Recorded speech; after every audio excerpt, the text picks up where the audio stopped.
在全球的律师竞赛中，我是第1名，名声大噪的我，却选择放下所有，隐姓埋名做顾思培的全职太太。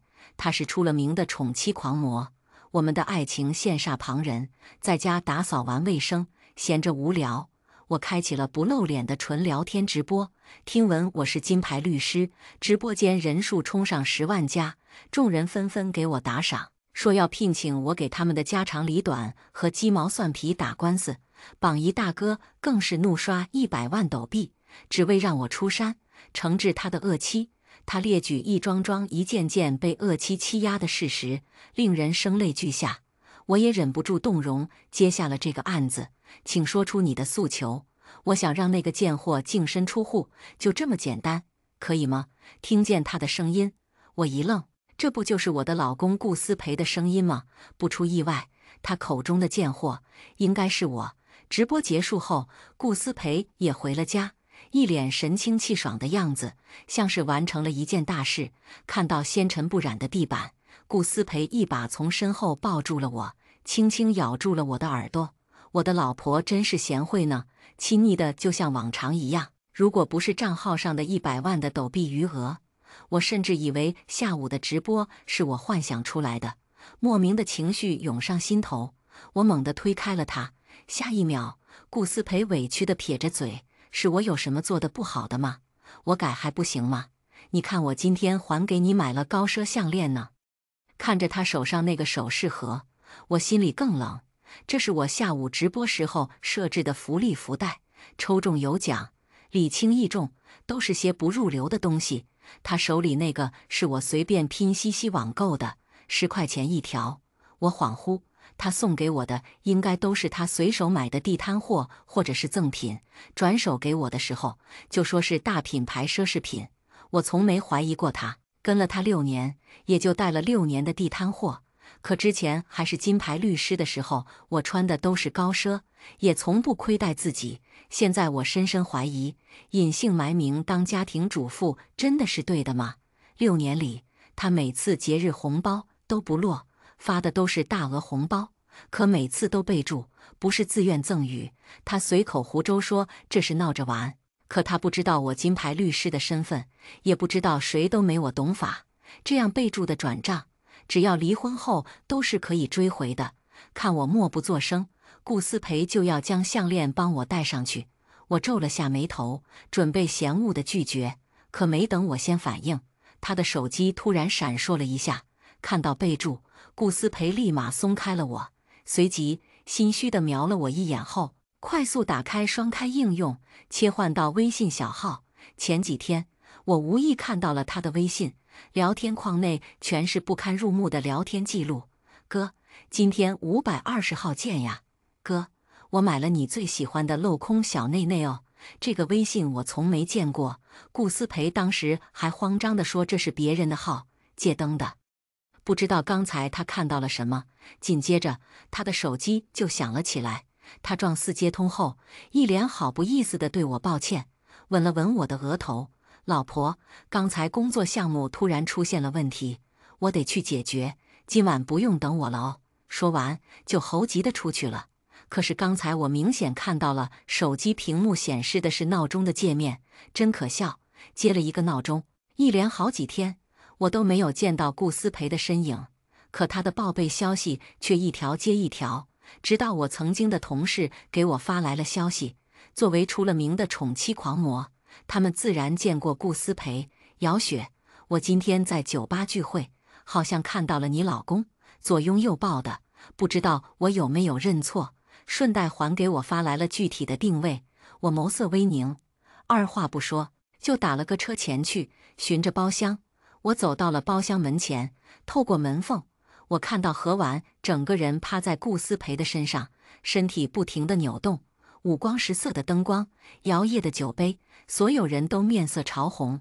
有兄弟喟叹了一声后，疑惑地问了一句：“顾思培，顾哥，婉姐跟了你这么久，你什么时候和家里那个老巫婆离婚，给婉姐一个名分呢？”话落，顾思培神色迷离，嗤笑了一声：“我早就准备好离婚了，每次玩弄他的时候，他躺在床上都像一条死鱼，一点劲都没有，哪里比得上我的婉婉？说着，顾思培摸了摸何婉的柔软，兄弟不解，哥，外面都说你挺爱老婆的呀，离婚真的假的？话落，顾思培得意地说：“我在外树立那些东西，就是不想让他分走我的一半财产而已。宠妻狂魔，笑死！竟然真有人信，送给他的东西都是婉婉不要嫌弃的。我过节转账都留有心眼，还有家里房产证也是幸好当时娶她的时候没有写她的名字。”听到这些话，兄弟们一脸崇拜：“哥，还得是你呀，有远见之明。”奇怪的是，听着这些话，我心里却没有丝毫难过的感觉，按下了手中的录音笔。我转身离开这里，回到家后，我整理了很多关于离婚官司的资料。可笑的是，我6年没出现在法庭里面，一出山便是打自己的离婚诉讼。整理的时候，直播平台上，顾思培给我发来了消息：“金牌律师大人，我们的资料已经整理好了吗？我已经迫不及待要将那个压榨我的老巫婆给一举歼灭了。”我发了一个万事准备就绪，只欠东风的表情包。随后，我又发了一份资料给他，让他拿去上诉。这份资料里面任何有利于他的信息是一点都没有。可凭借对我的信任，顾思培看都没看，直接递交给了法院。律师大人，已经递交完成了。看得出顾思培很高兴，直接通过平台给我发了个大大的红包。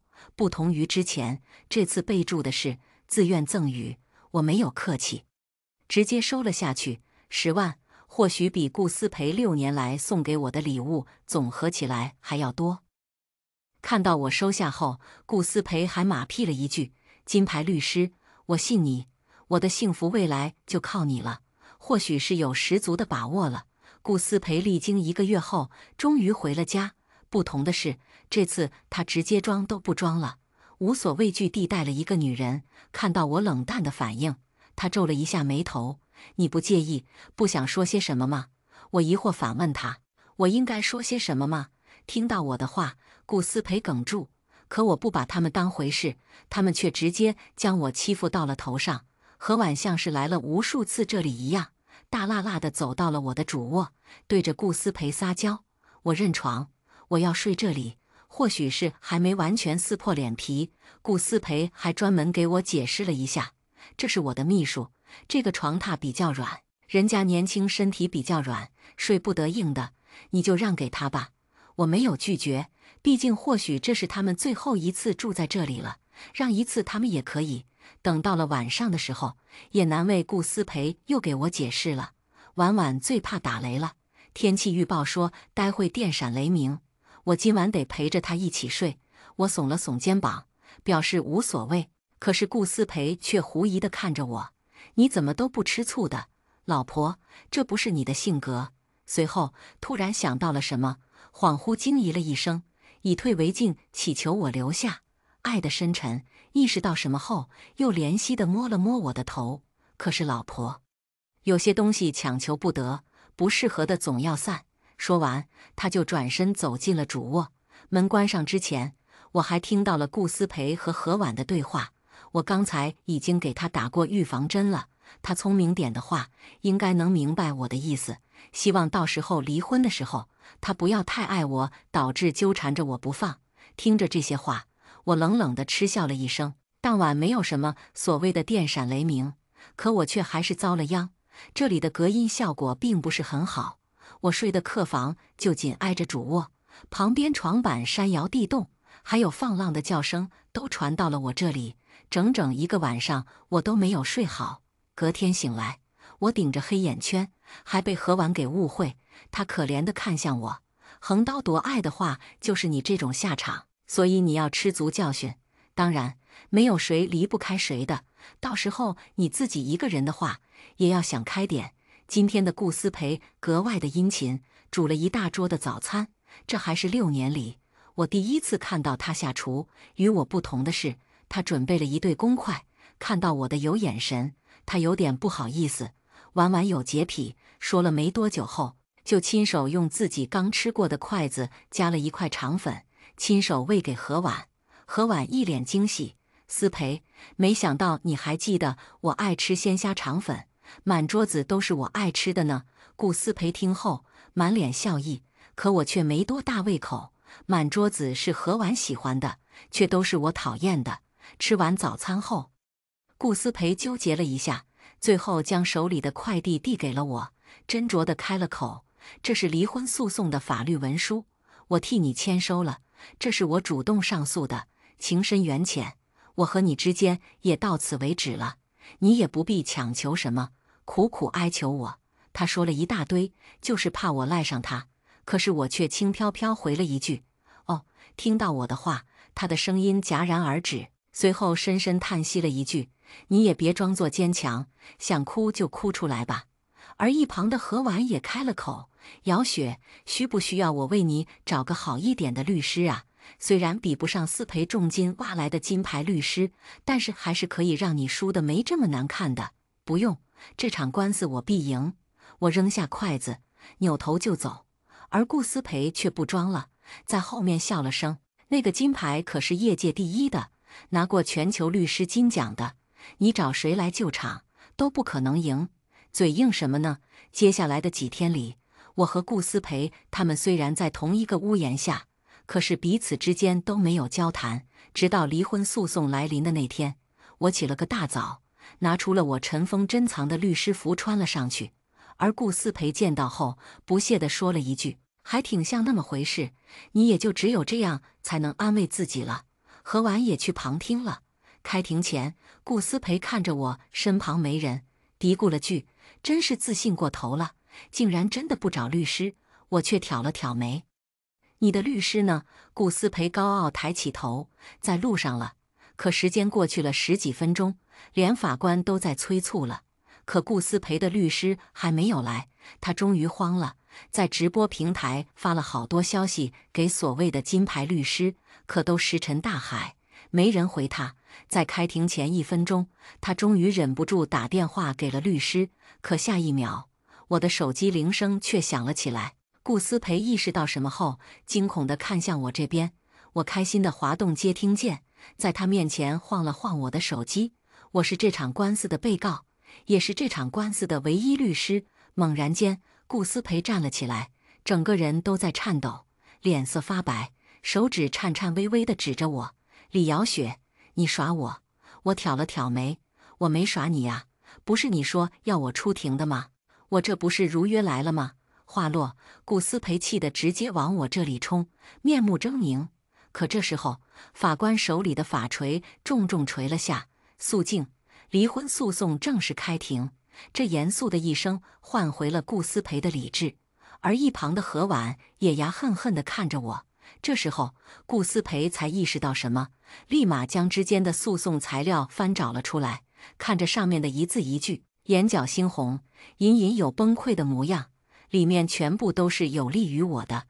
他忍不住再一次冲我喊：“你这个贱人！”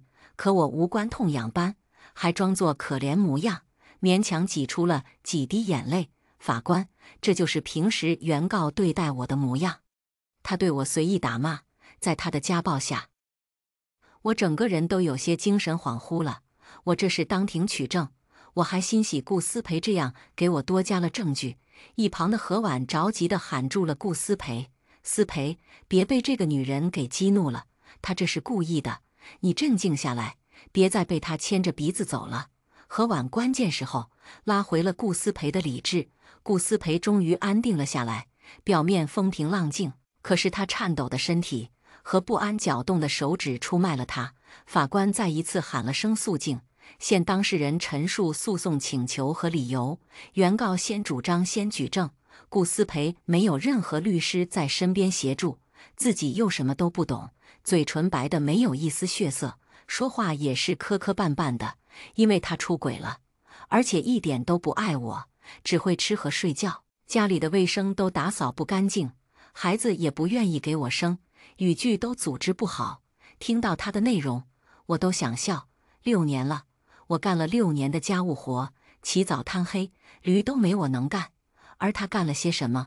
无非就是吃我煮的饭，还要嫌弃不合胃口，和我睡就嫌我像条死鱼。而法官听着这些毫无逻辑联系的话，皱了下眉头，可还是敏锐地摘取了其中的关键词，可有原告出轨的证据。说到证据，顾思培显然激动了起来，连忙将手机掏出来，将里面的转账记录全都发了出来，言之凿凿说，每个节假日我发给他这么多钱，还有每个月都给他一大笔的伙食费。可这么多年了，起码会存下个180万吧。可是他的卡里却一分都没有。有专人将顾思培的证据呈递给了法官，里面罗列了很多的大额转账，上面却都写着不是自愿赠与的备注。顾思培看到法官难言的神情，以为是法官能懂他，刚才的害怕都消退了，一脸自信，胜券在握的模样。钱不见了，他除了拿去包养小白脸了，还能做什么？声音越说越高亢。所以我的诉求只有一个，将我之前转给他的钱全部转还给我，还有我的财产，他一分都别想要。法官严谨地点了点头，示意已经知晓，随即转向了我。轮到被告进行举证的环节，不同于顾思培的手慢脚乱，我很有条理地将我的铁证全部拿了出来，随后大放从容一笑。我的诉求就是驳回原告的一切诉讼请求，要求原告赔偿我6年来的物质和精神层面的损害，以及离婚之后财产分割方面应采取无过错方权益保护原则，将大半部分的财产全部分割于本人。还不等我说完，顾思培直接暴起：“你在说什么屁话呢？那可是我辛辛苦苦赚的，还想要拿走我的财产？你干了什么？不就在家吃白饭吗？”法官再也忍不住，一双冷眸直接直视顾思培。若原告再是扰乱法庭秩序，则被判以扰乱秩序罪。话落，顾思培直接偃旗息鼓，而我不惊不澜地先抨击他给我转钱的事实。法官，这是我近6年来的购物小票，上面可以证明我拿着他给我的钱是全部用作买夫妻共同生活用品，以及在节假日和纪念日为原告买高额奢侈品花费的钱财。没错，这么些年他给我转的那些生活费，我全部都是用来买菜，不是鲍鱼就是海参，专门给他补身体来着。还有节假日，我没有一点犹豫，大方给他买高奢侈产品。说完，我又指了指顾思培身上的所有，那件西装，那件领带和鞋子，甚至是他里面的内裤，都是我亲手买的，价格不菲。看到我的指向，顾思培难得沉默了，脸一会青一会白的。这些年他给我的钱到最后还不是用在他的身上？可笑的是什么？他觉得是我贪了他的钱，所以给我买的礼物也是地摊货。当初还是金牌律师的时候，我从不手软，斤斤计较。可嫁给他之后，我变得市井，就连在菜市场买菜时候多收的1毛钱，我都要抬个凳子坐下，和摊贩理论一番。也得亏我变得这么斤斤计较，常年有记账的好习惯，少到1块钱的雪糕，大到给顾思培买的上万领带衣服，我都全部留下了小票，记录了下来。法官推了推眼镜，镜片的光闪了闪，证据属实，可还有其他支持诉讼请求的依据。顾思培死死地盯着我看，装作波澜不惊，高傲地抬起头，眼神似乎在说，所以呢，就只有这些了吧？可我不偏不倚对上他的双眸，微微勾唇笑了下，随即在众目睽睽下掏出了录音笔。在看到的那一瞬间，顾思培眼睛直接瞪大了，下意识就喊出了一声：“这是什么？”可我没回顾思培，而是尊敬地告诉法官，这是有关原告出轨的事实证据。法官拿到后，当场将录音笔放了出来。我早就准备好离婚了，每次玩弄他的时候，他都像一条死鱼一样躺在床上，一点劲都没有，那比得上我的婉婉。哥，外面都说你挺爱老婆的呀，离婚真的假的？我在外树立那些东西，就是不想让他分走我的一半财产而已。宠妻狂魔，笑死！竟然真有人信，送给他的东西都是婉婉不要嫌弃的。我过节转账都留有心眼，还有家里房产证也是幸好当时娶她的时候没有写她的名字。一句一句毫不掩饰的话在空旷内的法庭内回荡，每放出一句，顾思培的脸色就白了1分。放到最后，他直接冲出了原告席，想要抢走那支录音笔，大喊大叫：“根本就不是这样的，都是这个女人合成的！我从来都没有说过这句话。”法庭的人员及时拦住了他，而法官眸色一凝，证据的真实性，法院这边会判决。本法院为人民尽职尽忠，不会冤枉任何一个好人，自然也不会放走任何一个坏人。我会利用手中的权力，惩罚每一个违法的人。说完之后，法官一锤定音，休庭30分钟。法院那边还得调查取证，确认证据的真实性，同时也得对最后的判决做最后的考量。而休庭后，我淡定地喝了一口水。之前我曾打过无数的离婚官司，每一桩每一件甚至都比现在困难，但我都能拿下90%的胜率。这次所有有利的因素都偏向我，赢下来对我来说就像是喝水一样简单。而另一边的顾思培已经慌乱到乱投医了，连忙呼叫了几个律师来救场。你现在就过来，还有30分钟就开庭了。那边的律师愣了一下，随后缓缓问了句对方律师是谁。得知是我的名号后，电话那头连忙推脱：“疯了吗？我之前都没了解过这件离婚诉讼的大概情况，还有30分钟赶来。如果对方律师是个愣头青，或许我还能一试，但是他可是李瑶雪哎，你把1000个我拉过来救场都比不上一个他。”而电话这头的顾思培却直接低低骂了一声：“你是个男人，怎么就这么怂，比不得一个女人？李瑶雪很厉害吗？不就是一个女人？你之前不是还吹嘘自己获得律师金赛前50名吗？”还不等顾思培说完，电话那头的律师直接打断了他的话：“我是50名没错，可是人家可是那场比赛的第1名，相差1180米远。你或许没听过他的名头，可是他打过的官司都成为了我们律师界的典例，我的导师都要尊称他为李律。这个官司我绝对不会接的，不是打输丢人的事，而是我不配，你找别人吧。”我没这么大的能耐。就在电话挂断的前1秒，那个律师还提醒了一句：“不过你找别人，别人肯定也不会接的。”还没说完，电话就骤然被顾思培愤恨挂断，随即还朝我这狠狠看了一眼。“看什么看？你很得意是吗？”我一脸莫名其妙，刚才我连看都没看他一眼，不过心情确实很愉悦的。紧接着，顾思培又联系了好几个律师，可无一例外都被拒绝了，也是一模一样的反应。终于无可奈何下，顾思培脸绿得像菜色一样，朝我挪不过来，就像是川剧变脸一样。刚才对我的怨怼瞬间变得柔情无比。“姚雪，和你商量个事情，好不好？”我不带任何感情的睨了他一眼：“请叫我李律。”我看了看手表，有事说事，快要开庭了。话落，顾思培也意识到时间快到了，慌忙地祈求道，手还死死地挽住我的胳膊：“姚雪，要不我们自行和解吧？毕竟我们在一起6年了，也不好让彼此闹得这么难堪，你说是不是？”他动之以理，晓之以情，可是他眼里却满是贪婪和算计。我点了点头，示意他继续说。看到我有点松动，他缓缓说出了自己的目的：“财产本来就是我挣的，婚内财产你就别和我争了。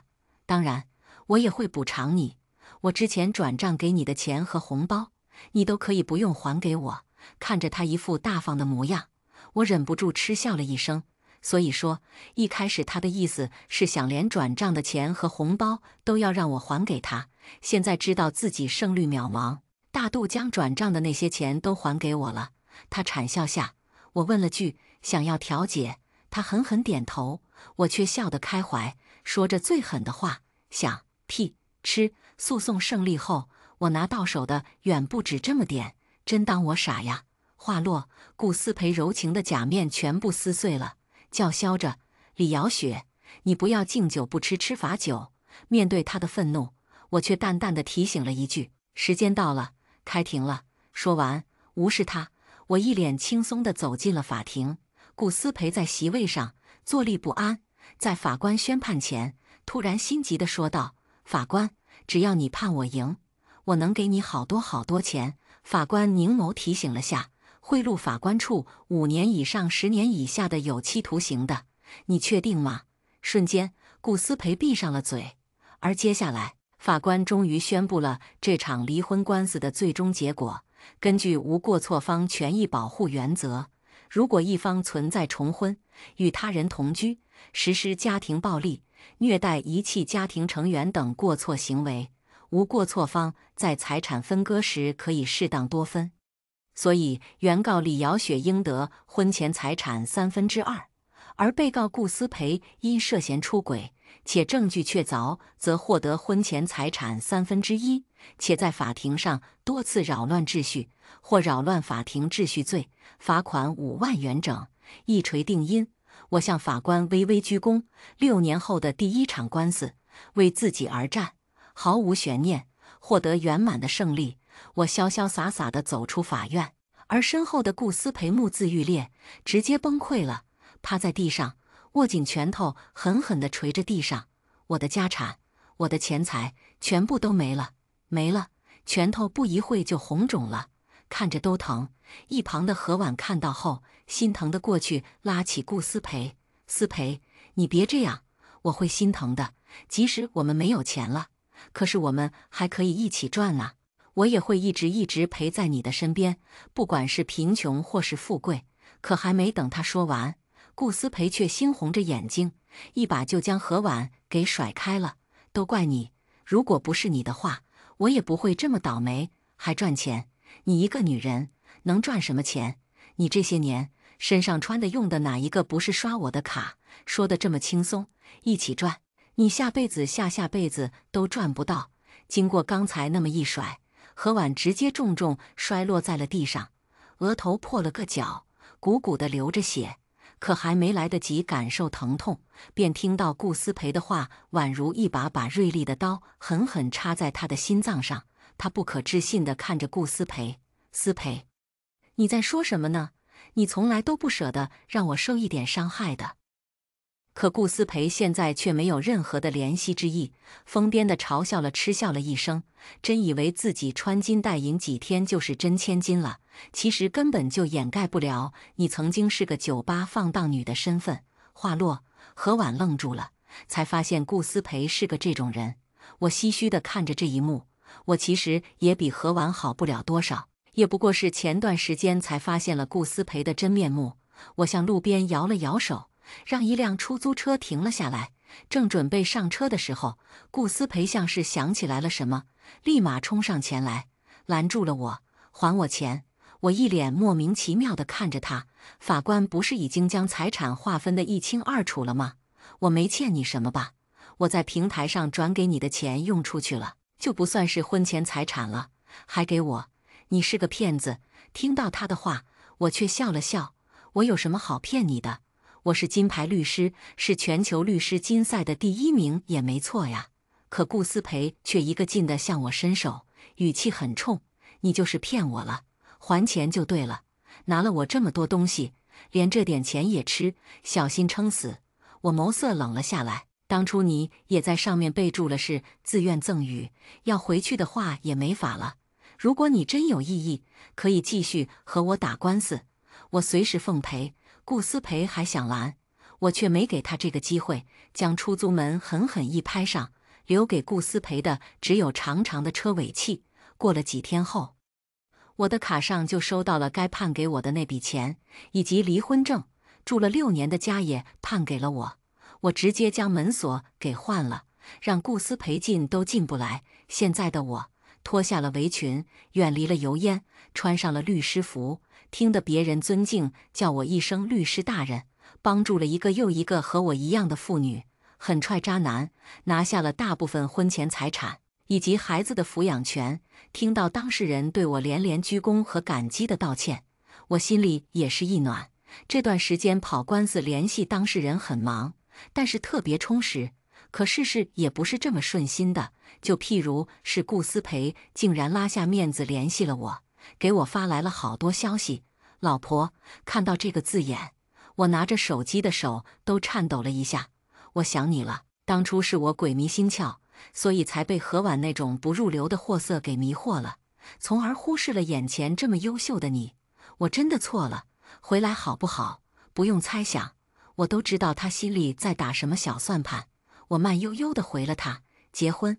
和我结婚还是和我的钱结婚啊？电话那头连忙否认：当然是和你呀，姚雪，我是真的爱你。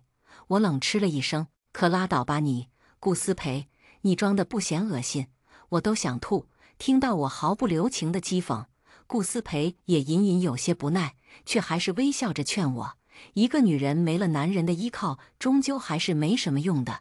况且还是离过婚的女人，姚雪，除了我，还有谁能要你呢？话落，我冷冷地呵了一声：这就不劳你费心了。我既有钱也有财，何故会愁找不到男人呢？就像你说的，我可以用你的钱包养大把多的小白脸。电话那头的顾思培似乎要吐血了，你心梗的样子，我却不想再和他周旋。我律师的工作还有很多。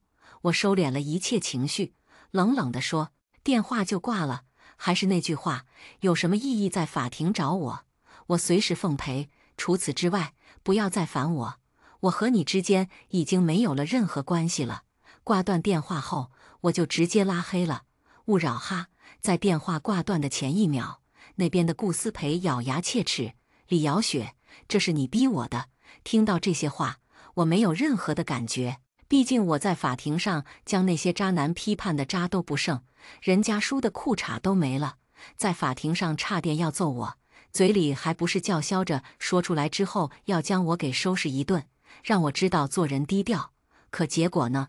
法庭出来之后，连个人影都没见到。电话挂断后，我就再次沉浸于自己工作的整理。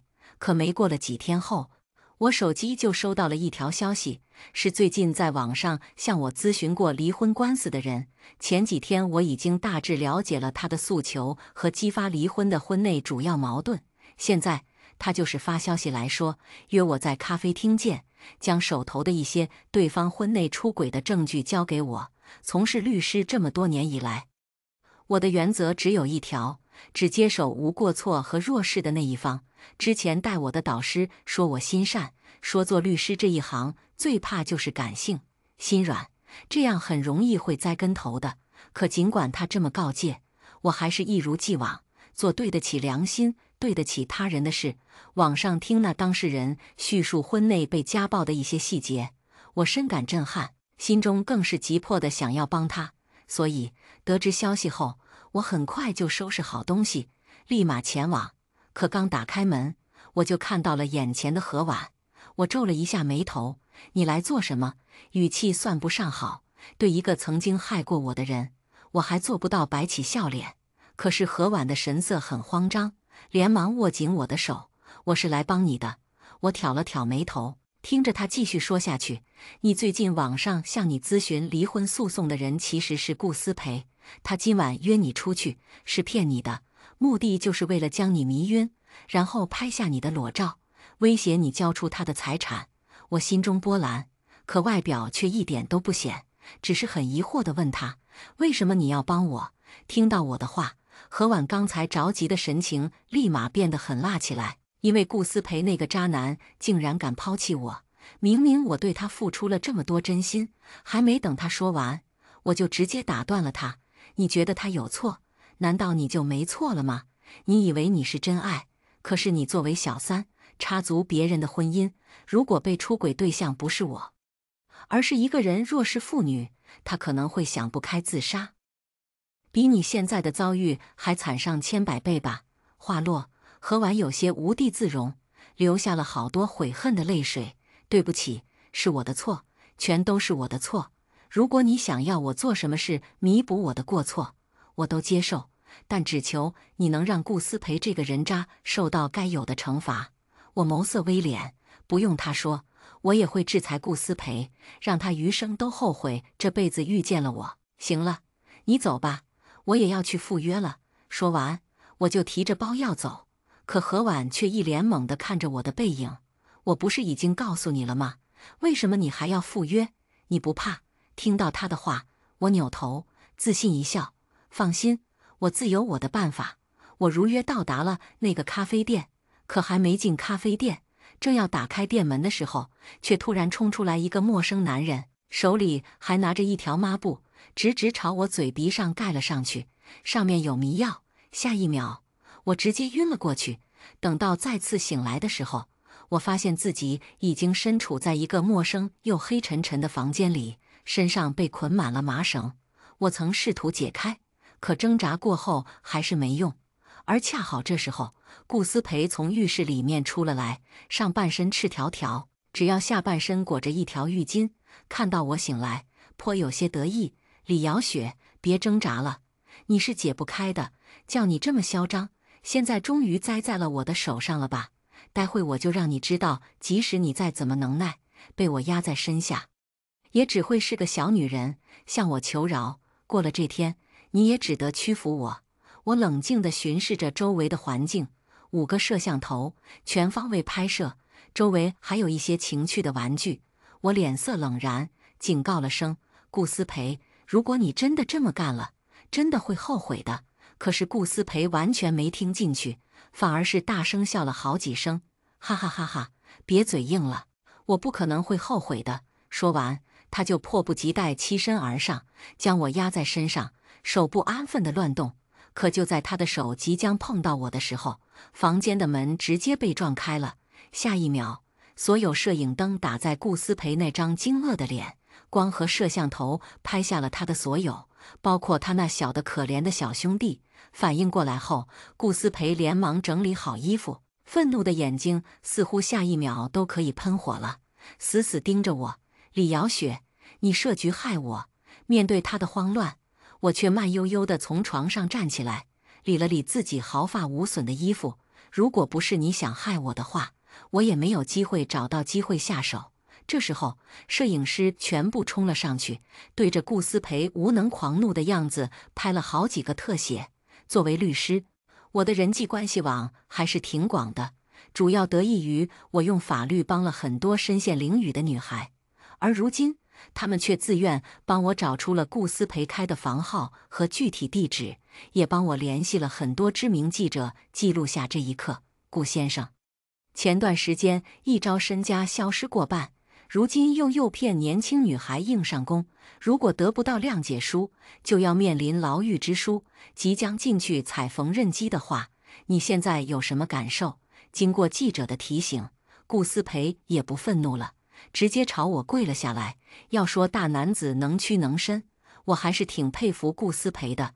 姚雪，我真的错了，我一时误入了歧途，我现在已经有悔过之心了，你谅解我好不好？我真的不想坐牢，如果进去了，我这一辈子就真的完了。说完，他不要命的一巴掌一巴掌狠狠拍到自己的脸上，嘴角都流了血，都没停止。可我却没有丝毫动容，居高临下看着他，冷漠地说：“原谅你，那谁来补偿我的冤？浪费了6年的光阴，我势必是要让顾思培交出一点代价的。”那天，顾思培直接被来的警察给逮捕了。事后，记者大肆报道了这件事，热度一再攀升。而经过有心人一调查，顾思培之前的生活习性也不良好，用权势欺压了好几个女孩。在公诉下，人心所向，最后顾思培因为拐骗、强暴等罪名被判了10年。即使经历了这件事情，我却还是一如既往相信人间自有真情在，用我的温情，拿起法律的武器，保护弱势群体。第一个故事就分享到这里了，接下来的故事更精彩。除夕夜，陆野给我发了一条消息：温莹，我从来没有爱过你，我们离婚吧。我同意离婚，成全陆野和他的小青梅。我写了10封信，他们将定时发布到网上。半年后，我写的第1封信登上热搜第1，信的开头是：“大家好呀，这是我去世的第5天，除夕夜，万家灯火，喜气洋洋。我没有开灯，整个人痛苦地蜷缩成一团，陷在沙发里。这是我确诊绝症的第3个月，医生断定我最多只能活半年。我给陆爷打了25通电话，想问他什么时候回家陪我吃团圆饭。打第26通电话时，陆爷的小青梅接了，他故意掐着娇滴滴的嗓子说：“你好，请问你找陆医生什么事？”他正在洗澡，不方便接电话。我挂断电话，身体各处的疼痛瞬间加剧，眼前一阵阵眩晕。陆爷明明答应除夕夜要陪我的，结果转头却陪了其他女人。除夕夜，同时也是我这辈子过的最后一个生日，陆爷又一次抛下我。我强忍不是扒了几口饭，胃里一阵阵痉挛。我停下筷子发呆，一桌子的菜全是陆爷喜欢吃的。我整整忙活了3个小时。半小时后，我收到一条陆爷发来的信息：“温莹，我从来没有爱过你，我们离婚吧。”我没有半点意外，回了个好，在网上预约了年后离婚的时间。我截图发给陆爷，消息没发出去，他已经把我拉黑了。新年的第1个电话是沈月给我打的：“阿莹，新年快乐。”月月，新年快乐。和沈月聊了几句，他问我什么时候开新书。我抱着通体雪白的猫咪，疲惫地说：“以后不写了。”沈月在电话里骂我：“你可是网站的大神作家，你说不写就不写，脑袋被驴踢了。”大过年的，我不想让沈月难过。月月，等你休完年假，我再告诉你原因。沈月听出我语气里的失落，恨铁不成钢说：“阿莹，是不是姓陆的又惹你不开心了？我到现在都不明白你到底看上他哪一点。”和沈月没聊2句，他被他妈妈叫去贴对联了。我很羡慕沈月能和家人一起过年，他不像我，我从小到大都没人要。小时候，我爸嫌弃我是个女儿，对我非打即骂。我妈也怨我让他在村里抬不起头来，骂我是讨债的，天天咒我出意外。后来他们如愿生了个儿子，为了100块钱把我绑到刘麻子家。15岁那年，我成功从刘麻子家里逃跑，来到于我而言全然陌生的城里。这些年，我捡过垃圾，端过盘子，混过夜店。18岁那年的除夕，我差点饿死，是下夜班的陆爷把我捡了回去，一饭之恩。我那时候觉得他是这个世上唯一一个对我好的人。22岁，陆爷在他的小青梅结婚那天跟我告白，我答应了。隔天我和他就去民政局领了证。拍照的时候，他没有笑，没有求婚，没有戒指，他带我去吃了一顿火锅，我感动得掉金豆豆。过完年后，我和陆爷到民政局申请离婚，只等3个月的冷静期一到，我们就能拿到离婚证，从民政局出来。陆爷撑开伞，走向等在一旁的小青梅，全程没有看我一眼，仿佛我是什么恶心至极的东西。看着陆爷和小青梅登对的身影，我在心中默默祝福他们。我做不到对他恶语相向，我这一生受尽苦楚，不想带着怨恨死去。鹅毛般的大雪很快把我的头发和衣服染上一层白，我丝毫不觉得冷。今朝我独淋雪，但愿来世我能享春光。半小时后，我和沈月在一家咖啡馆见面，他一见我就蹙起眉头：“阿莹，这么大的雪，陆爷也不知道送你过来，冻感冒了怎么办？”我笑着和他说：“没关系。”他摁着我的肩膀坐下，向我推荐最新口味的咖啡。我耐心地听着，心里难免添了几分悲凉。这样好的日子，以后过一天少一天。点好的咖啡端上桌，沈月边往里面加糖边问：“阿莹，你到底想跟我说什么？先说好，好消息我就听，坏消息我不听。”见我沉默，沈月放下勺子，重重拍桌子：“阿莹，你不会怀了陆爷的孩子吧？还是说陆爷让你净身出户？都不是。”沈月正要松口气，我挤出一个难看的笑容：“是我得了绝症。”沈月抱着我哭得稀里哗啦。哭完，她问我还能活多久，我告诉她还有半年不到。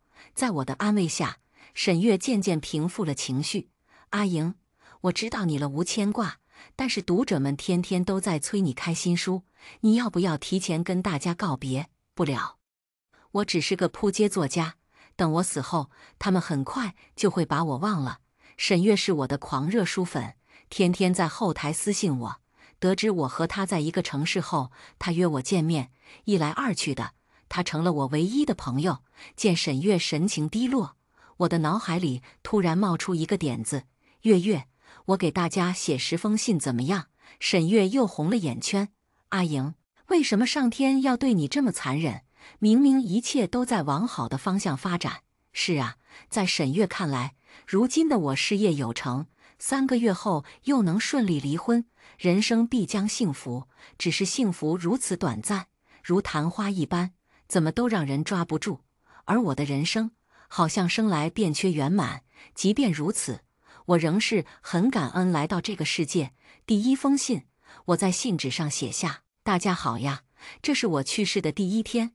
我很满意这样的叙述方式，简洁直白。写下第1句话后，我放下笔，久久沉浸在悲伤里。不知过去多久，我听到头顶传来一声冷嗤，抬头一看，是陆野。为了维持他爱妻的人设，又或者是顾及小青梅的名声，因而在没有拿到离婚证前，他每日仍会准时回家。陆野嘲讽道：温莹，你真有出息，离个婚就能让你要死要活。我将信纸揉皱成一团，扔进垃圾桶，起身。陆野，我今天搬出去。陆野攥住我的手腕。温莹，你又在闹什么？协议上说得很清楚，这套房子归你。我毫不客气，那就请你从我的房子里滚出去。陆野被我气走了。接下来整整2周没有见到他的人，我丝毫不关心他去了哪里。这期间，我回了老家一趟。我的人生是从这个闭塞的小村庄开启的。第1封信，我要从这里写起。我想说说刘麻子，一个长相丑陋、身上常年散发着不明恶臭味的男人。把我绑回去的当晚，他拿成人拇指粗的棍棒打了我一顿，打完往我皮开肉绽的身体上倒辣椒水，我疼得差点死掉。他说这是给我的教训，只有天天挨打我才不会想着逃跑。他用铁链把我锁在牛棚里，逼我吃馊菜馊饭，天天跟人炫耀管得住媳妇，多讽刺！本该是天真的年纪，却遭到如此非人的折磨。有一次，我妈背着我刚出生的弟弟路过牛棚，见我神志混乱，骂我不要脸，败坏温家门风。我求他救我，他嫌弃地踹我一脚，说这辈子没有我这个不要脸的女儿。我昔日的同学每每看见我这副狼狈样，都要对我吐口水，拿石头砸我。最过分的一次，一个男生捉了一条毒蛇扔到我头上，差点咬中我。过着这样浑浑噩噩的生活，我似鬼不似人，多次幻想自己在睡梦中变成蝴蝶。时隔多年，我还是会经常梦见那条差点咬伤我的毒蛇，梦见那张长着密密麻麻黑点的脸。我在等一个能敲碎噩梦的机会，我不会任由自己腐烂消亡，日子漫长难挨。我始终满怀希望。2年后，刘麻子生了一场大病，起初是简单的小感冒，他拖着不去诊所看，不到1个月的时间，他病得连床都下不了。刘麻子快要病死的那天晚上，他从兜里摸出钥匙丢到我面前，恶声恶气命令我去请村头的医生给他治病。我没有去，找粗绳把刘麻子捆了，拿脏抹布堵住他的嘴，用放牛的鞭子把他抽得只剩一口气。他用尽难听的话咒骂我，我听完后去兑了辣椒水往他身上泼，不光辣椒水，我还往他身上泼烧酒，泼盐水。做完这些，我悄悄回了家一趟。那个晚上的月亮很圆很亮，我妈抱着我弟在小院子里走来走去，还给我弟唱安眠曲。我爸坐在一旁抽烟，我奶奶给他的宝贝大孙子做新衣服，一副岁月静好的样子，深深刺痛了我的眼睛。我没有惊扰他们一家人，头也不回离开了村庄。我身体里的血液在沸腾，我的命只能由我主宰。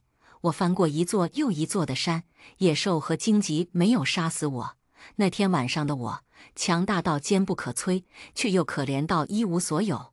我跑进城里，饿得前胸贴后背，幻想自己变成一条小狗，这样的话就会有人注意到我，也许会有好心人扔给我半个馒头。我命不该绝，在走投无路之际遇到了一个瞎眼阿婆。阿婆说她孤身一人，想把我养在她身边，当她的拐杖。那是我一生中最幸福的时光。阿婆给我买糖饼，给我买新衣服。阿婆眼睛没瞎之前是一名语文老师，可谓是桃李满天下。她教出去的学生经常来拜访她。有一次，她提出让她的学生给我上课，我疯狂汲取书里的养分。阿婆说她没有能力供我读书，但会想办法让我识文断字，做一个对社会无害的人。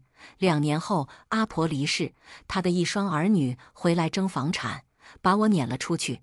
我又成了游荡世间的孤魂野鬼。第2封信，说说我在桥洞下苟且偷生的日子。即便我把头发弄得乱糟糟，浑身涂满黑色的炭灰，还是经常有人拿不怀好意的目光打量我。只要是女性，不管年纪多大，不管容貌美丑，总会被单身的男人惦记。有天晚上，一群附近乞讨的流浪汉围住了我，他们看我的眼神和刘麻子一样，都想把我吞了，连骨头也不剩。他们说住在桥洞底下是需要交钱的，我拿不出钱，可以用身体来抵。一双双干枯丑陋的大手在我身上游走，嘴里说着污言秽语。关键时刻，一群骑机车的少年路过，他们听到呼救声，救下了我。他们说心疼我被欺负，想带我去吃一顿饱饭。我没有相信，我早就不是那个懵懂无知的少女了，我是被他们强行绑到夜店去的。他们喂我喝了1杯酒，之后我就不省人事了。再睁开眼，我浑身散架般的躺在夜店的沙发上，为首的那个男生拉上裤子拉链，朝我晃手机。小乞丐，你洗干净了，倒还合哥几个的胃口。你别想着报警，不然我们就把你的那些照片和视频发到网上去。那是我第一次知道，长得好看是原罪。我恨极了这些夺走我清白的人。走出夜店后，我问路人借了手机。在警局里，他们对我破口大骂，说让我等着身败名裂，受世人唾骂。我无所谓，我连活着都是问题，名誉对我来说什么也不算。任何欺负我的人，我都不会放过。我父母是例外，不是我心软，而是时机未到。那天我如果不快点跑，这辈子都不会再有逃出村庄的第2次机会。第3封信，我有了第1份工作，在一家餐馆里洗盘子，没有工资，包吃包住。餐馆老板娘说看我长得丑，才好心赏我一口饭吃。是的，我现在无比丑陋，我没有能力护好自己，所以我拿石块划花了脸，整整20下，每一下我都划得比前一下用劲。我不要漂亮，我要活下去。餐馆的学徒是老板娘的侄子，叫谢川，他总爱偷偷给我塞好吃的。他喊我阿莹，喊我小姑娘。来餐馆半年后，谢川跟我告白了。他说我是他见过最特别的女孩，他不在乎我样貌吓人。我没有答应他，把那群机车少年对我做的事全部告诉了他。他听后红着眼睛把我紧紧抱住我。阿莹别怕，以后有我保护你。我和谢川约定好，等我到了领证的年龄，我们就结婚。那时候我以为命运又一次眷顾我，我每晚想着谢川幸福的快要晕过去，却不想命运又给了我重重一击。和谢川在一起的第10天，谢川死了，被一辆失控的大货车碾成一滩模糊的血肉。那天我想吃糖葫芦，谢川说他去帮我买。临出门前我一阵阵心慌，让他别去了。他克制地亲吻我的眉心，让我乖乖在家等他。这一别是永远。谢川出事后，餐馆老板娘差点把我打死。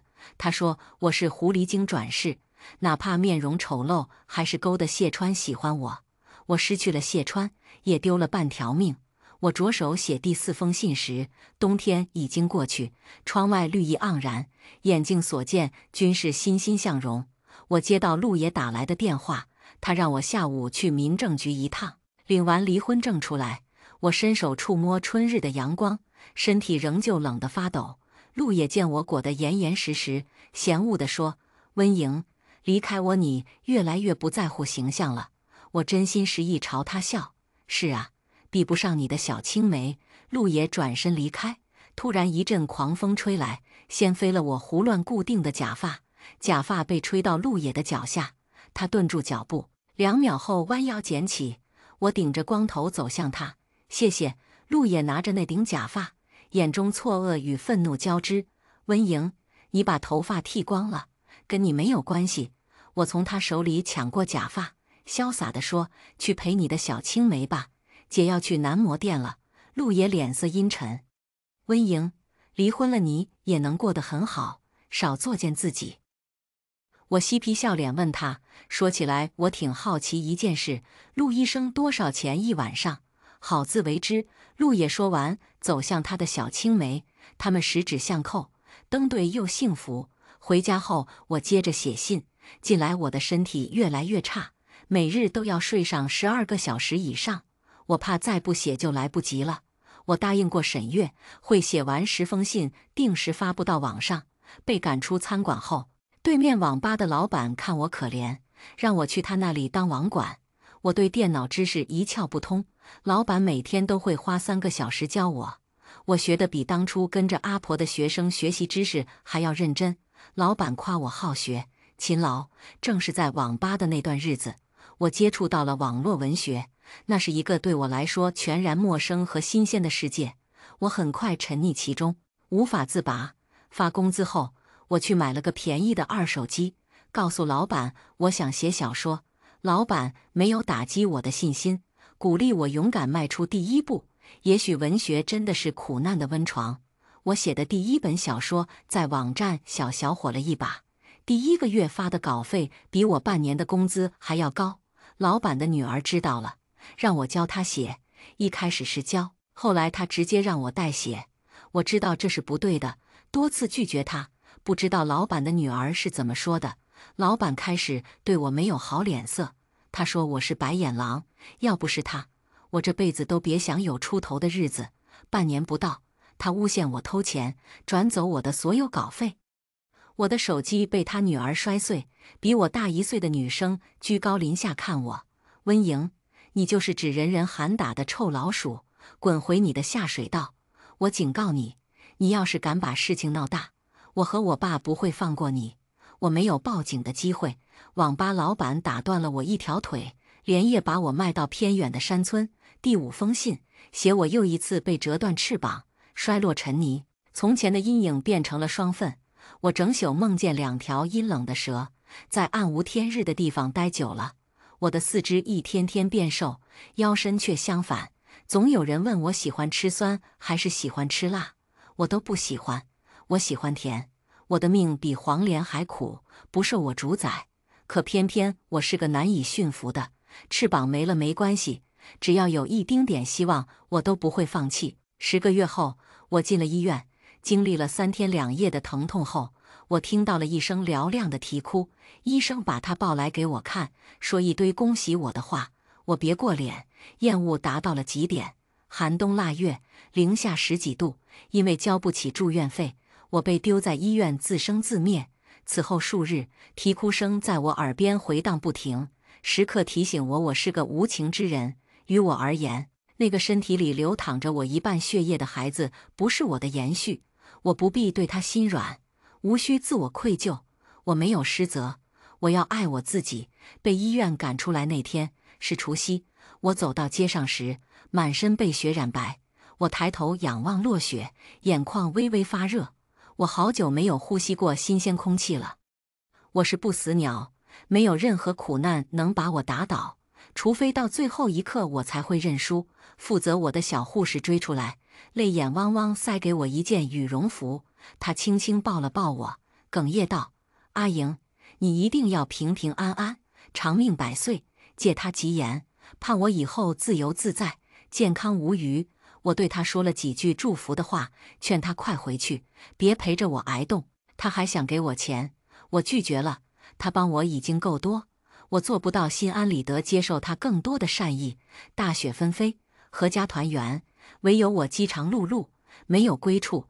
我穿着露脚趾的布鞋走在街上，行人看我的眼神，或是奇怪，或是嫌弃。我不知道自己漫无目的走了多久，最后我停在一家面包店门口，面包店已经关门了。透过玻璃橱窗，我看到了木架上摆放着许多口味的面包。我这辈子还没有吃过面包，只在电视里看到过。我的四肢被冻得僵硬，身上落满雪花。有那么一瞬间，我想起了卖火柴的小女孩，也许我的命运会和她一样。冬天太长了，我希望春天快点到来。意识开始抽离这具疲惫不堪的身体，我好像闻到了面包的香味，甜的，闻一口能把整颗心填满。我慢慢合上眼，实在走不动了。我如果在此地长眠，希望不会吓到面包店的老板。在我晕过去的前一秒，我看到了一只骨节分明的大手，还听到了一道低沉好听的嗓音：“你没事吧？”第6封信，我遇到了陆野。在我濒临死亡之际，陆野把我捡回了家。我醒来后，他给我煮了一碗面条。吃完面条，我向他道谢。他说外面太冷了，可以收留我一晚。再三的犹豫下，我低下头说谢谢。第2天，陆野去医院上班。出门前，他说他正好需要一个保姆，询问我要不要留下来。陆野是个很有爱心的人，他收养了3只小猫，以及一个我。我每天把家里收拾得一尘不染，在网上学做了很多菜。闲暇的时候，我最爱做的事是和3只小猫在阳台上晒太阳。我能感受到我日渐腐烂，我需要很多很多的阳光。我和陆野的关系越来越亲密，当然仅限于朋友之间，我们几乎无话不谈。他平日里看上去那么高冷的一个人，私底下话多得很。陆野有天和同事聚餐，喝醉了抱着我说：“阿莹，要是你不那么丑，也许我就喜欢你了。”我轻轻推开陆野，哑声问他：“陆医生，你想听听我的故事吗？”陆野将我抱得更紧，他说：“阿莹，别说了，不管你的过去发生了什么，都不会影响你在我心中的形象。”我听不进去陆野的话，自虐般把我的秘密剖开给他看，直到我说完，陆野也没有推开我。我试探性地环住他的腰：“陆医生，我是个运气很差的人，岂止是运气差，我的18年人生简直烂透了。”陆野一点点吻去我脸上的泪：“阿莹，你去整容吧，伤痛和疤痕一样，是可以抹去的。”这一刻，我仿佛见到了那个满眼都是我的青年，但我分得清陆野和谢川。我的谢川永远没有人可以代替。第7封信，我去陆野推荐的医院整容了，很成功。望着镜中那张陌生又漂亮的脸蛋，我久久回不过神来。那是个阳光明媚的好天气，陆野送了我一大束鲜艳的玫瑰花。“阿莹，别回头，往前走。”我挽上陆野的手臂：“不回头，我会往前走，翻过一座又一座山。”22岁，陆野正式向我告白，承诺一生一世只爱我。在知道陆野有个爱而不得的小青梅之前，我从来没有质疑过陆野的真心。他待我极好，给我买漂亮的衣服，会帮我编漂亮的辫子。他说我身体差，每日换着花样给我炖补汤。他会在动情的时候一遍遍喊我阿莹。他说他应该早点遇到我。我问他想遇到多少岁的我，他说是0岁。那一刻，我在心里发誓，无论以后陆野怎样对我，我都会爱他。我要爱他，是因为他是这个世界上唯一一个爱我的人，是他接纳我，是他鼓励我，是他让我不要怕，大胆走我的路。他医院的同事都说我和他是模范情侣，一定会恩爱到白头。可我心里却总是不安。我太清楚命运对我的招数了，总会在我最幸福的时候给我当头一棒。我开始患得患失，害怕那一天的到来。可直到我和陆野结婚，不好的预感还是没有降临。那时候我以为我苦尽甘来，终得上天眷顾。第2个故事就分享到这里了，接下来的故事更精彩。我爱了余生4年，他也舔了吴越4年。我终于倦了，转身接受了暗恋我4年的顾怀。恋爱3年，他把我宠成江城最幸福的女人。直到余生和吴越的订婚仪式上，他的好兄弟说漏了嘴，老顾，为了成全吴越，你竟假装爱了孟熙3年，够狠的呀！只要吴越幸福，我娶谁当老婆不一样。我终于明白，他对我所有的深情，都是对吴越的不甘。强忍着喷涌而出的泪水，我拨通了我妈的电话。妈，我答应你们为我定下的联姻。电话里，我妈惊讶地出声：“你不是一直很反感联姻，怎么突然就答应了？你要真不同意，我们帮你退了就是了，别委屈自己。”深吸口气，憋回快要溢出眼眶的泪水，我故作轻松地笑了下。妈，你说的对，嫁给对的，远比嫁给爱的更容易幸福。给我1周时间，我处理完这边的事情就回去结婚。推门的声音传来，顾怀进了门。结婚？谁要结婚？我的竹马。顾怀脱下外套挂好，转身拥住了我，热热的吻就附了下来。你的竹马？新娘不是你吧？他戏谑地挑着眉头看着我。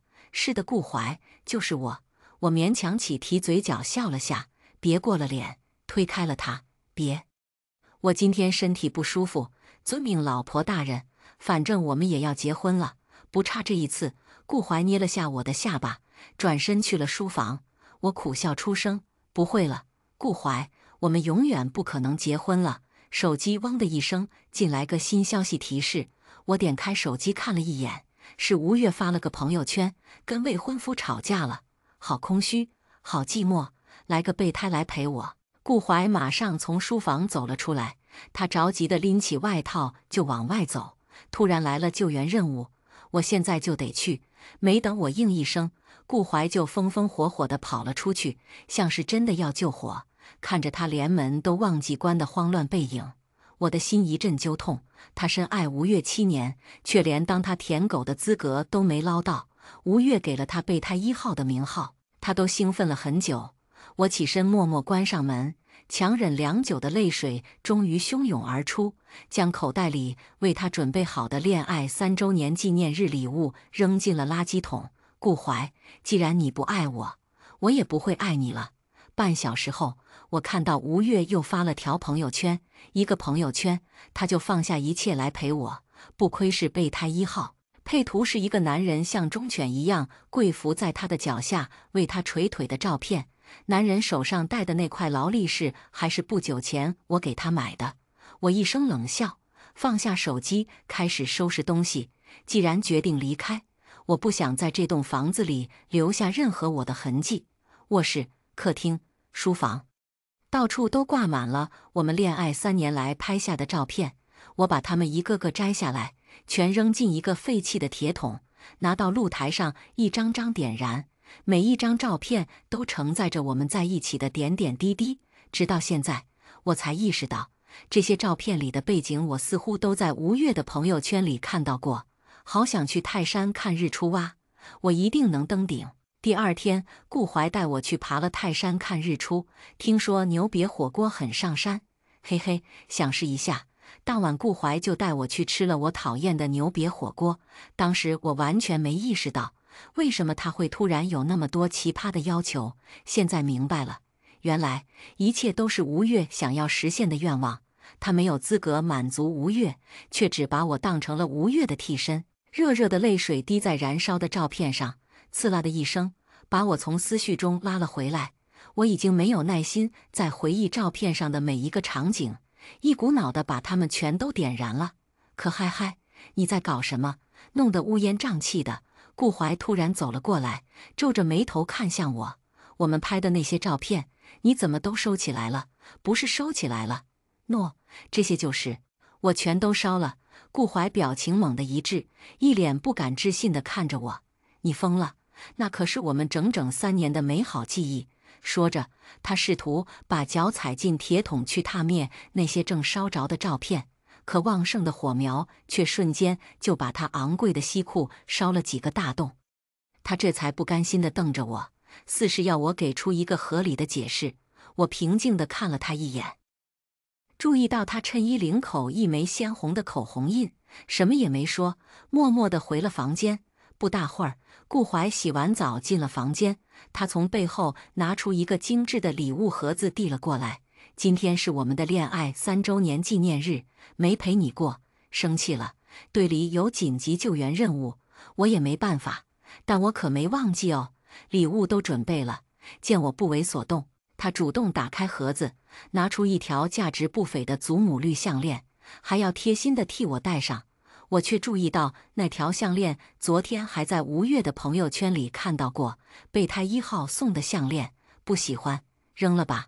我一声冷笑，接过项链扔进了垃圾桶。别人扔掉不要的垃圾，就别拿来献宝了。垃圾桶里，几个小时前我扔掉的那个给他的礼物还在里边，曾经的深情在垃圾桶里成双成对地凑在了一起。顾怀的脸色瞬间变得很难堪，他把那条项链和我打算送他的礼物一起捡了出来。那是一只最新款的劳力士手表，他一直想要的，我存了很久的钱才买得起。他皱着眉头看着我，给我准备的礼物怎么给扔了？也许我们都不需要了。看得出顾怀一直在强行克制着眼底的愠怒，不就是执行任务没陪你吗？你有必要这么较真吗？你好好冷静一下，多大人了，还这么幼稚。说完，他砰的一声关上了房间的门，转身去了书房。第二天一早，他又直接去上班，我们连个照面都没打。我收拾完了所有属于我的东西，打包发了物流。直到晚上，夜已经很深了。顾怀的兄弟吴征给我打来了电话：“嫂子，老顾喝多了，你赶紧来接他。青城酒吧2号包间。”吴征是我们共同的大学同学和顾怀最好的兄弟，他们今天在聚会，顾怀竟然都没通知我，让我一时间有了些猜忌。挂掉电话，我开车赶往青城酒吧。刚走到包间门口，就听到里边一阵喧闹：“喂，老顾，嫂子可马上就要来了，就趁现在，敢不敢玩个刺激？”“玩什么刺激？就你丫一肚子坏水。”顾怀的舌头都大了，看来是真的喝多了。我正打算推门进去，听到吴征又猥琐笑了起来：“老于醉得都睡着了，敢不敢趁机亲吴越一口？敢的话，今天这场兄弟我请了。”“老顾别怂啊，谁不知道你当了吴越7年的备胎？你丫要不敢亲就不是个男人，快点呐！你就当着余生的面亲一口吴越能怎么着？她又不会怀孕。”怂包。门缝里，我看到余生醉倒在沙发上，沉沉的睡着。这帮酒肉朋友一个个群情激愤地盯着顾怀和吴越，像打了鸡血般的兴奋。我看到顾准一咬牙，起身朝着吴越走了过去。吴越丝毫不扭捏，甚至勾着手指向顾准挑衅：“当着我未婚夫的面，敢不敢亲我一下？我的备胎1号！妈的，今天我要不亲到你，我就不是个男人！”顾怀一副豁出的样子，一把甩掉身上的外套，扣住吴越的脑袋就吻了上去。在吻上吴越的一瞬间，他从门缝里和门外的我四目相对。这一刻，时间仿佛停滞了。我平静地推开包间的门，走了进去。顾怀放开怀里的吴越，脸上有些许的尴尬。他讪笑着：“我们玩游戏呢，是借位而已。”我都没碰到他，他嘴唇上还沾着吴越的口红印，朝着我空口说白话。一旁的吴征和几个兄弟也纷纷帮顾怀打着掩护：“嫂子，都怪我出的馊主意，你别怪顾怀，怪我。我自责3杯，向你谢罪。”吴越用手指抹了下刚刚被顾怀亲过的嘴唇，笑得满眼挑衅：“梦溪来了呀？你跟顾怀什么时候结婚来着？”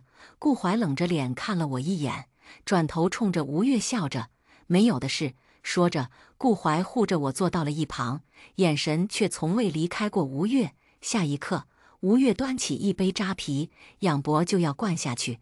顾怀疯了一样，蹭的一下冲到吴越的身旁，一把夺下他手里的酒：“你对酒精过敏，喝下去会死的。”吴越恨恨地瞪着他，咬着唇，满眼的风情：“我未婚夫就在这里呢，轮得着你管我？”说完，吴越端起酒杯又要往嘴里灌。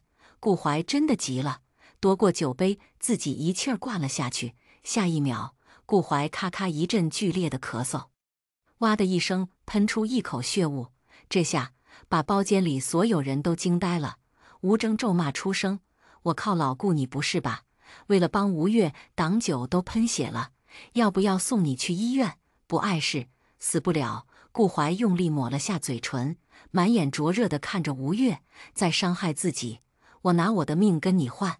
吴越感动地当我的面一下就扑到了顾怀的怀里，哭得梨花带雨。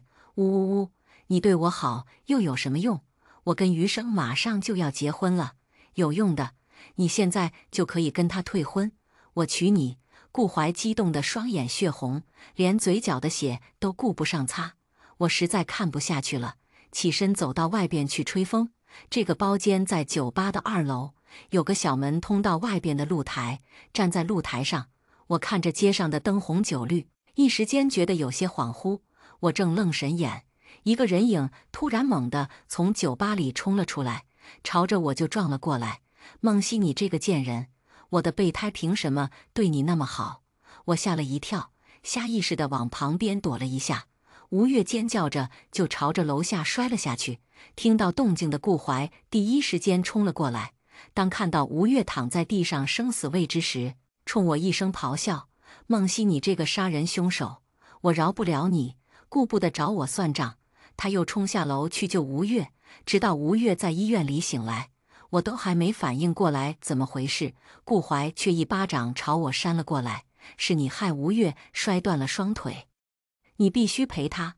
顾怀竟不知从哪里拎出个装修用的铁锤来，血红着眼瞪着我，朝着我一步步逼了过来。我吓得大惊失色，抬腿就要往外跑，却被顾怀一脚踢倒在地上。医护人员都下班了，你跑不了了。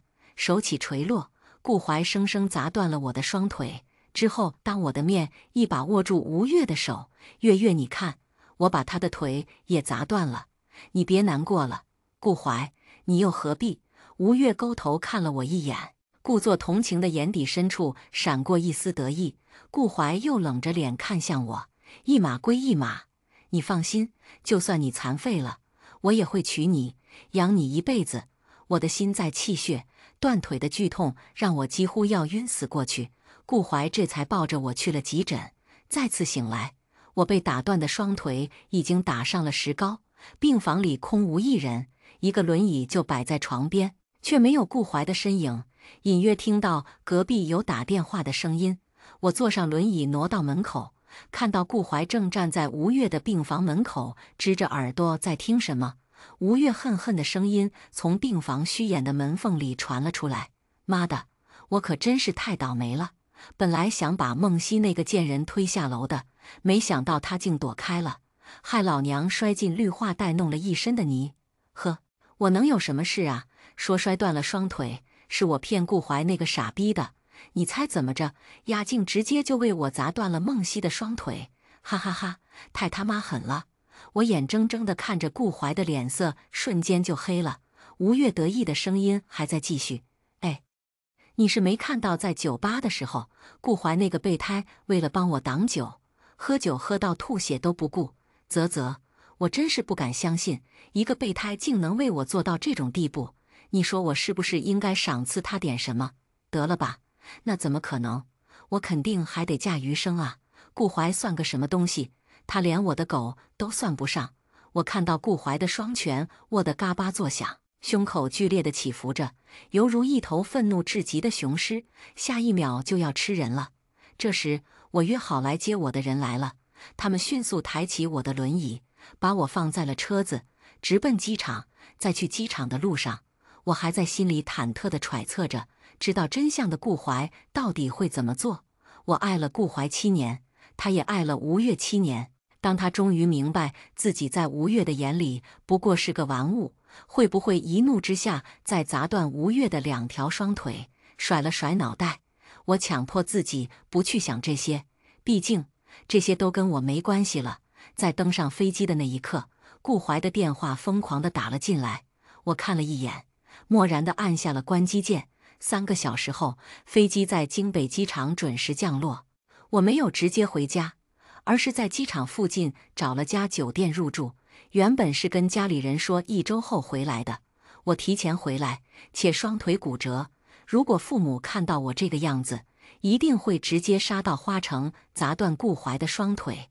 我不想跟他再有任何的恩怨牵扯，往后余生，只愿永不相见。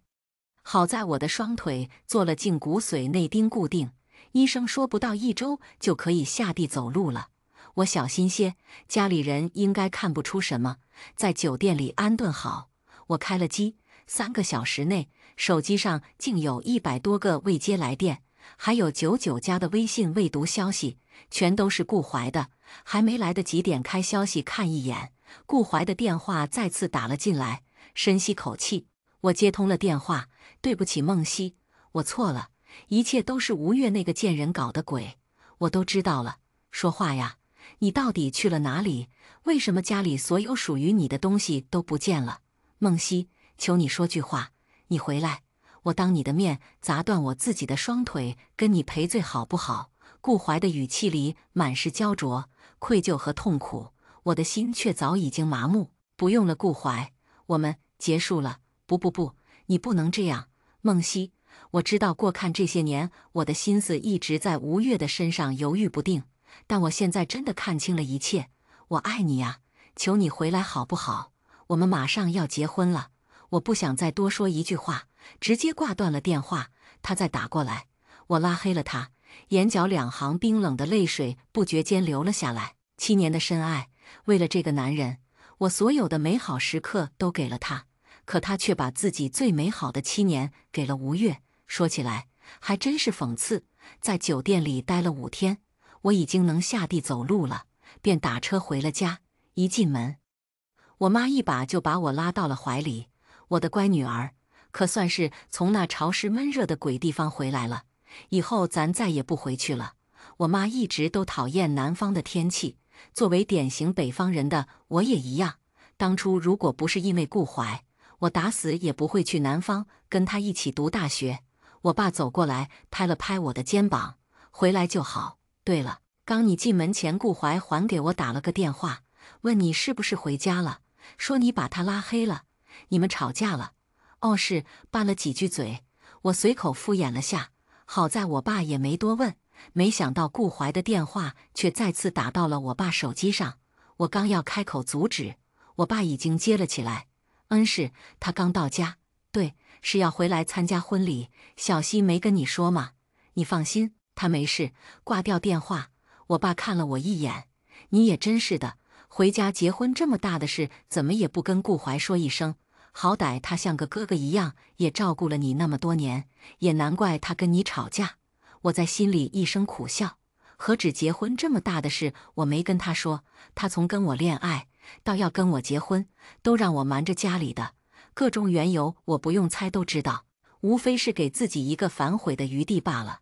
我想，如果我和顾怀真的要结婚了，当怕是在婚礼现场，只要吴越一个电话，他都能当场换她做新娘。这就是他不肯通知双方家长，只肯在几个兄弟的见证下跟我结婚的原因。因为那几个所谓的兄弟是知道他和吴越之间的那些烂事的，不过无所谓了。反正我不会跟他结婚了。吃完晚饭，我借口旅途劳累，洗个了澡就躺下了。双腿虽然能短时间站立和走路，但毕竟还没有恢复，一直在隐隐作痛。难得的，我一觉睡到了大天亮。我是被饿醒的，洗漱完下了楼，我看到客厅里坐着一个陌生的男人，一时间有点恍惚。我妈笑着看向我：“小溪醒了，快来吃早饭。”霍琛天没亮就起床，特地排了2个小时的队，给你买了你小时候最爱吃的老式蜂蜜蛋糕，现在还热乎着呢。我终于反应过来，面前的男人就是我从小一起长大的竹马霍琛，我要联姻的对象。不过他上初中的时候就出国留学了，算起来我俩至少10多年没见了。印象中他还是那个安静腼腆的小男孩，没想到再见就长成了一个高大俊美的大男人。霍琛站起身来，笑笑地看着我：“怎么，真不记得我了？”“哦，怎么会？霍琛，真的好久不见，真没想到你能长这么高。”面对面前这个俊美无匹又满眼深情的男人，我竟不争气的脸红了。霍琛挑了下眉头：“是哦，小时候我长得瘦小，你还给我起了个小萝卜头的外号。尘封已久的记忆回笼，似乎我当年真的调皮的老喊他小萝卜头来着。我尴尬的搓着手，抱歉抱歉，原谅我当年年纪小，不懂事。听说你现在可是叱咤京圈的霍总了，倒显得我有些不争气了。那个，谢谢你还记得我最爱吃老式蜂蜜蛋糕。我妈拍了下大腿，别愣着了，小希，快坐下，快吃边聊。你俩这么多年没见，一定有很多话说了。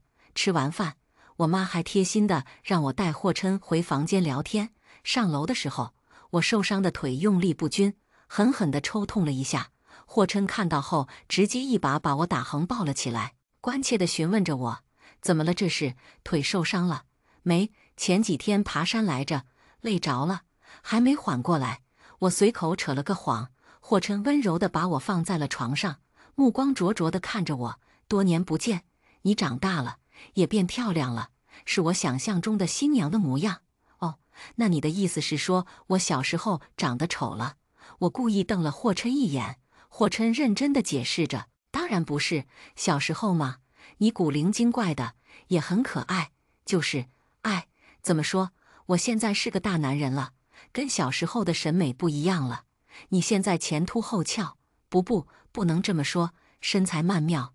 算了，反正就是我现在看到你心会跳，你能懂吗？”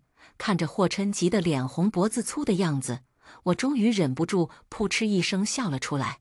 行了，本小姐有多美还用你说吗？算你有眼光。我俩说了很多小时候的事，太多共同的记忆瞬间拉近了我们的距离。说到最后，霍琛突然止住笑，一脸严肃地看着我：“我知道你在花城有个交往了3年的男朋友，是叫顾怀，对吗？”我微一愣怔，这件事我并没有跟京北圈子里任何人提起过，在他们眼里，顾怀只是我爸老友的儿子，在花城负责照顾我的一个大哥哥。你听谁说的？霍琛笑了下：“我看过他在社交媒体上发过的你们的合照，你看他的眼神，可不像只把他当大哥哥。”我的眼神暗淡了下，原来眼神真的骗不了人。见我情绪低落了下来，霍琛满含歉意地抚上我的肩头：“抱歉，我不是介意的意思，我是觉得我很幸运，时隔多年还能从他的手里把你抢回来。我相信你不把这件事告诉家里人，是有自己的苦衷，我会帮你保守这个秘密的。”我点了点头，满眼感激地看着面前这个似乎一夜之间就长大了的男人。“谢谢你这么看重我。”第2天就是定好的婚礼的日子，在我回来之前，霍琛把一切事情都准备好了，只等我穿上婚纱，做她最美丽的新娘了。婚礼现场，我爸把我亲手交到霍琛的手里，站在台上，我们开始相互说起结婚誓词。霍琛目光坚定地看着我，说出让我感动至极的3个字：“我愿意。”司仪又看向我：“那么新娘，你愿意退给霍琛先生为妻吗？无论生老病死？”不，他不愿意。就在我同样坚定的要说出那3个字的时候，礼堂的大门突然砰的一声被人用力推开，一个熟悉的身影气喘吁吁地跑了进来，是顾怀。只见他穿着一身得体的礼服，手里捧着一束玫瑰花，飞快地朝着台上跑了过来。待至近前，他从口袋里掏出一对结婚对戒，目光灼热地看着我：“梦溪，今天原本就是我们要结婚的日子，我不允许你嫁给别人，你只能嫁给我。”顾怀的眼睛里有明显的血丝，眼神里透出几分疯狂。霍琛把我护在身后，冷着脸看向顾怀，厉声开口：“顾先生，对吧？今天是我和梦溪结婚的日子，我警告你尽快离开，否则别怪我不客气。”“我不，霍琛，我知道你，梦溪的竹马，但你不知道的是，梦溪她爱了我7年，也做了我3年的女朋友。原本今天是她要嫁给我的日子，她却抛下我，独自回京北要嫁给你。凭什么她一回京北就要嫁给你？这不公平！她只能是我的妻子。”霍家和孟家在京圈可都是有头有脸的人物，突然跑出一个南方人来闹场，在场的所有人都震惊了，人们纷纷指着顾怀议论纷纷。这小子谁呀？可真是胆大包天，敢闹堆家的场子。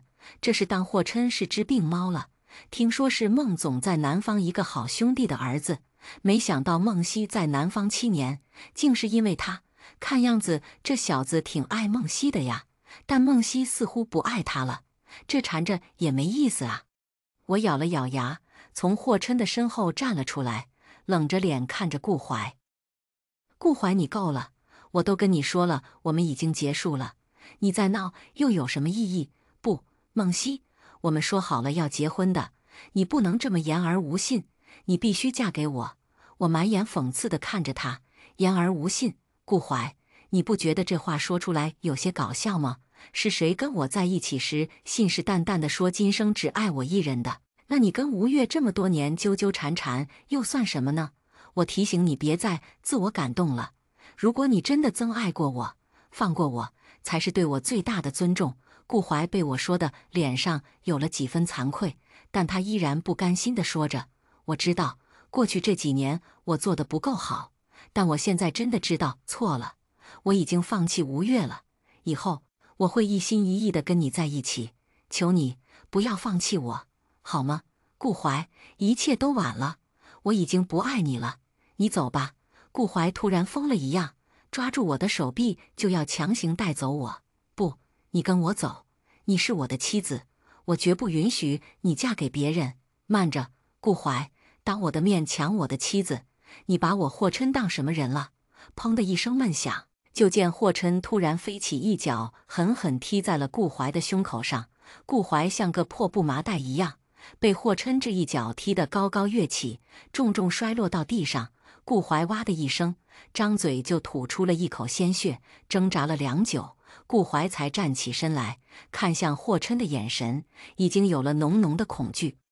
不再理会顾怀的扰乱，司仪重新问出了那句誓言。我万分坚定地看着霍琛的眼睛，郑重地说出那3个字：我愿意。顾怀还想挣扎着上台，却被一旁的保镖给按住了。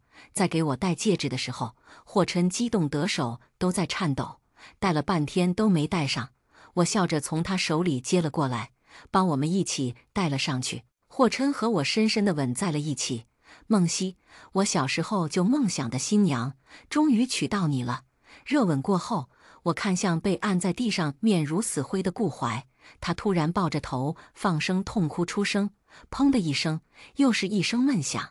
这次是我的父亲大人一脚狠狠地踢在了顾怀的身上。王八蛋，你有什么脸在这里哭？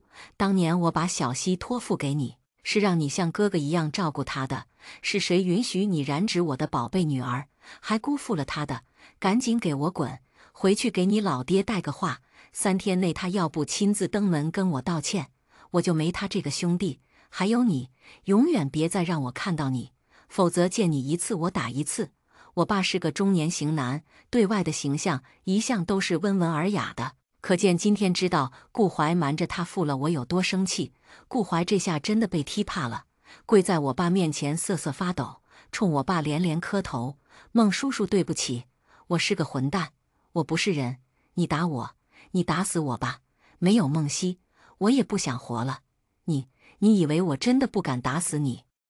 我爸抬腿就要再踢过去，我伸手拉住了我爸：“好了爸，让他赶紧滚吧，我1分钟也不想再看到他了。”霍琛冲着保镖使了个眼色，2个保镖一左一右，像拎条狗一样拎着顾怀就扔到了礼堂外。